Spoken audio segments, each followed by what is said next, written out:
হে আমার দিনী বোন, ইসলাম আপনার অন্তরকে আলোকিত করার মাধ্যমে আপনাকে সম্মানিত করেছে।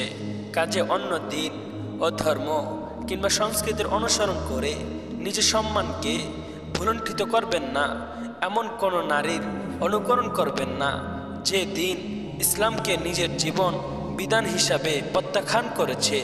আপনাকে নিজের বিশ্বাস ও সংস্কৃতি সম্পর্কে দৃঢ় সংকল্পবদ্ধ হতে হবে, কারণ আপনি সঠিক পথে আছেন আর বাকিরা চলছে সম্পূর্ণ ভুল পথে।